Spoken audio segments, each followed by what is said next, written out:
Olá pessoal, aqui Miquel Souza do canal Jogos no Tabuleiro.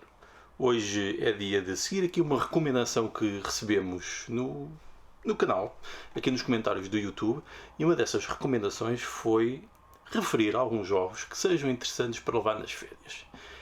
Isto para levar nas férias tem muito que se lhe diga, porque isto depende muito de que é que cada pessoa conta levar nas férias. Há pessoas que gostam de levar muitas coisas e há outras que não gostam de levar nada. Portanto, aqui o critério dos jogos para recomendar para este fim, que é para levar para as férias, são alguns que têm caixas pequenas. Mas, sendo assim, existem também algumas caixas médias. Porquê? Aqui o critério foi aquele tipo de caixa que é praticável levar. Sendo que algumas pessoas não se importam levar caixas um bocadinho maiores, mas desde que tenha, por exemplo, muito conteúdo lá dentro. E esse foi um dos critérios. Portanto, temos aqui jogos com caixas mesmo muito pequenas, que eu vou falar, outros com caixas médias, mas que têm grandes jogos lá dentro. Ou seja, jogos com ou muita profundidade ou com muita possibilidade de serem jogados repetidamente. E esse vai ser um dos critérios. Vamos começar então com a primeira recomendação. E é o Feudon. Portanto, isto é um bom jogo para levarem nas férias. Obviamente estou a brincar. Esta é uma caixa monstruosa, que por acaso nem tem as expansões e consta que até tem bastante espaço livre lá dentro. E porquê que isso é importante?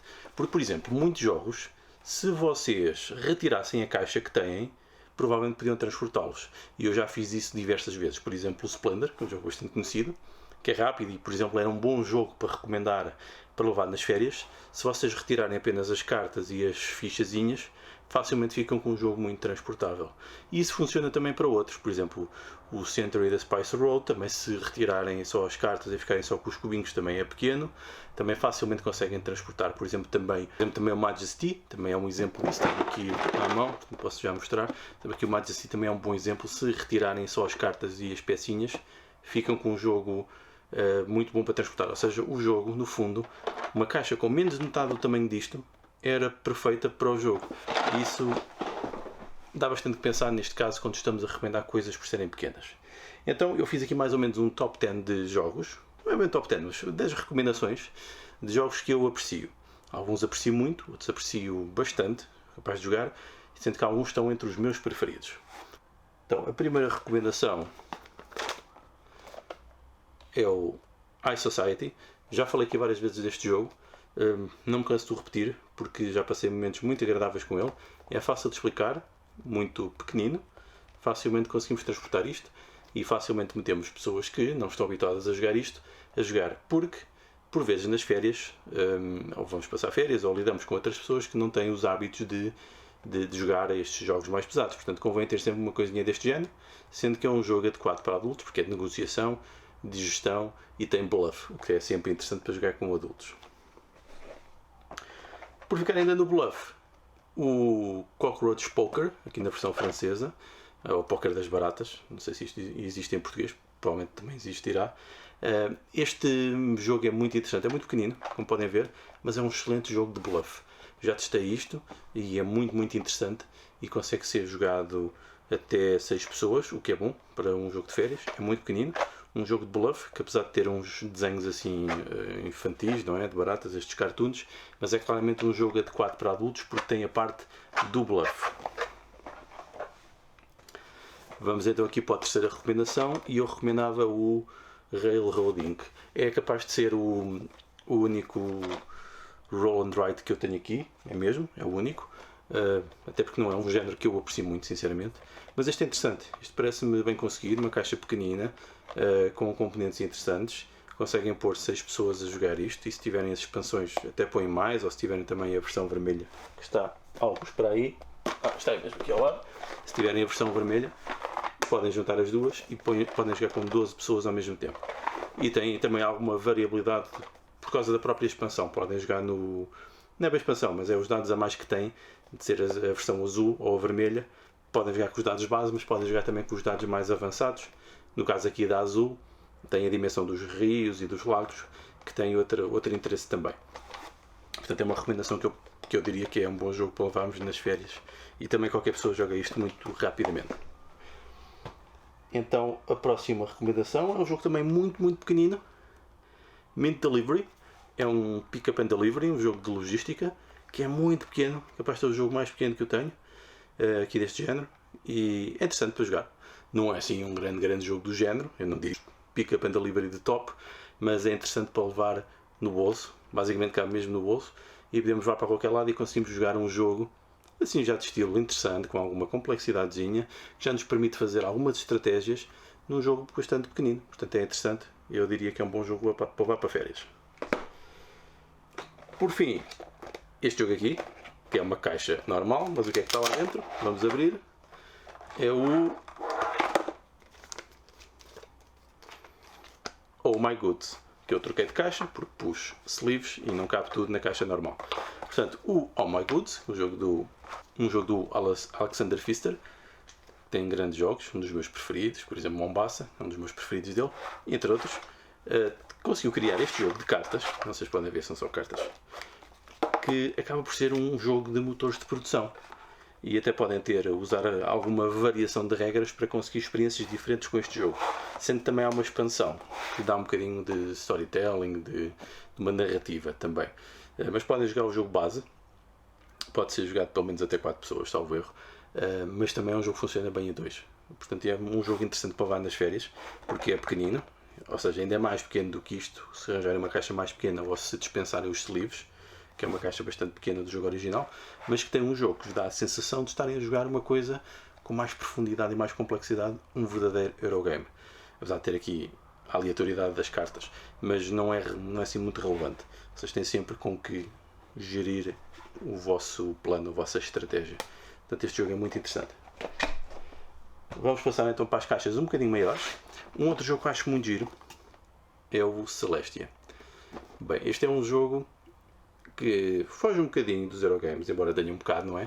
É mais um push your luck, ou seja, ver até onde é que a nossa sorte dá, que tem um elemento de estatística, portanto não é pura aleatoriedade.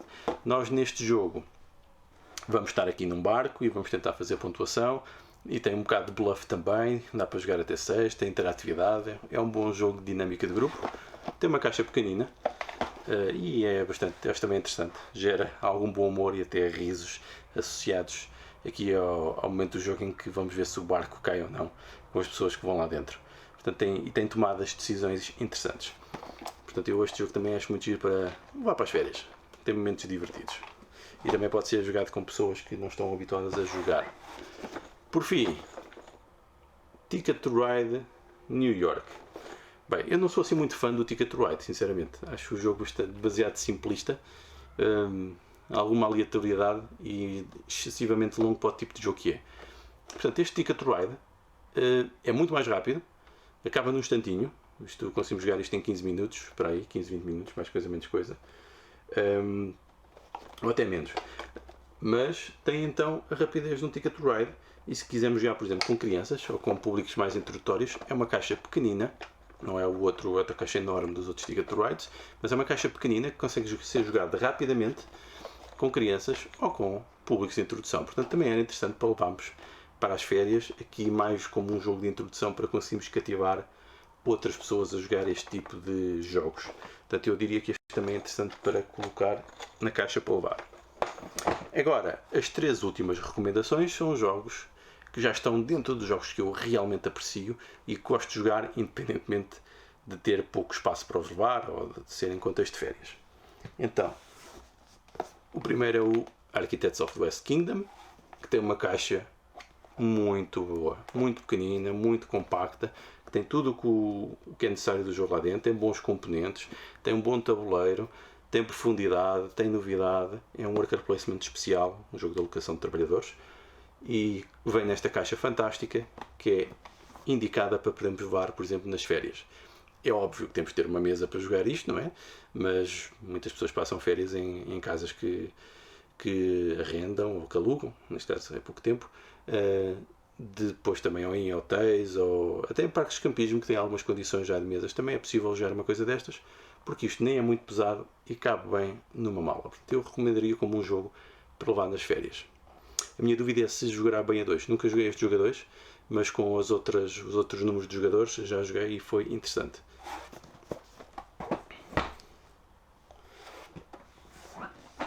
O segundo jogo, já com mais complexidade, que eu recomendava é o Clans of Caledonia, que tem uma caixa também fantástica, cabe bem numa malita e tem toda a profundidade de um Eurogame e é muito interessante. Gosto muito deste jogo. É um jogo de um simulador económico, gestão de recursos, domínio da área no tabuleiro, com interatividade entre os jogadores. Portanto, é muito, muito interessante. Um dos meus jogos preferidos. Portanto, eu não posso recomendar mais. Já fiz reviews sobre ele, já falei bastante sobre ele. E é um jogo que eu acho que encaixa nesta categoria de jogos que podemos levar nas férias, porque é uma caixa muito pequenina, bastante compacta. Por fim, o último, que é a maior das caixas, é o Viticulture. Aqui no Essential Edition, vocês virem, a caixa não é muito grande e o jogo tem aqui todas as expansões que existem dentro. Portanto, e cabe tudo na caixa original. E tem algum peso, mas, por exemplo, se tiverem bagagens já consideráveis, facilmente metem lá isto. E é um jogo que sozinho vos dá para as férias todas, porque com os módulos todos, com todas as expansões aqui dentro, podendo ser jogado até 6 pessoas, e pronto, podem perder um bocado de tempo a explicar as regras a quem não compreende de início, mas faz um jogo e fica a perceber. Portanto, o jogo aqui é um jogo que vos dá entretenimento para as férias todas, porque tem muita variabilidade, é um jogo que já provou ser interessante, está nos tops, e muitas pessoas são fãs deste jogo. Eu acho que é interessante e então com as expansões tem muito que se entreter nas férias, com uma caixa já média, mas que é equivalente a uma grande caixa com as expansões que por vezes conseguimos noutros jogos. Portanto, isto foram 10 recomendações que eu faço agora para as férias, para tentar encaixar naquilo que é o vosso espaço de bagagem. Tem aqui desde coisas mais pequeninas como o Minta Livre, a coisas já maiores como Viticulture, mas penso que estão aqui várias soluções para várias pessoas, de vários tipos de jogos, sendo que claramente os meus preferidos são estes últimos, se bem que dos primeiros que eu referi, aqui estes mais interativos, quase party games, embora não esteja aqui nenhum party game, também são jogos interessantes para jogar com pessoas e com os vários grupos que vocês queiram estar interagindo nas vossas férias, que por vezes não são os vossos grupos de jogadores habituais, que estão habituados a um tipo de jogos mais profundos ou com mais experiência de jogo. Portanto, são jogos que não precisam ter muita experiência de jogo e que facilmente entram então na dinâmica do jogo criada por esta criação que é o jogo em si. Portanto, são estas as minhas recomendações. Estejam à vontade para sugerir mais coisas. Foram aquelas que me pareceram mais interessantes e volto a referir que realmente eu fico bastante frustrado quando, por exemplo, muitos destes jogos cabiam em caixas bem mais pequenas e eram bem mais transportáveis do que aquilo que são de facto. E depois acaba por nos roubar imenso espaço em casa e por nos dificultar também o transporte, por exemplo, para as férias ou para outras coisas quaisquer, por exemplo, para a casa de amigos, para a casa de familiares, para outro tipo de situações. Ou então quando se querem usar os jogos em contexto sério, em que realmente não cabe tudo na mesma caixa e é difícil levar tudo junto e acaba por ter bastantes dificuldades para os conseguir implementar depois. Portanto, eu sugiro novamente às editoras que tentem condensar aqui os tamanhos, até porque as lojas também já não têm espaço para os jogos todos, para toda a variabilidade, embora exista sempre esta necessidade de criar caixas grandes para ter depois um bom espaço de visualização nas lojas para chamar a atenção das prateleiras. Mas depois nas nossas cria dificuldades. Portanto, fico aqui as minhas recomendações de jogos para as férias e fico à espera dos vossos comentários. Caso entendam comentários, se não quiserem, não comentem. E olhem, vou tentar fazer um vídeo melhor da próxima vez. Adeus!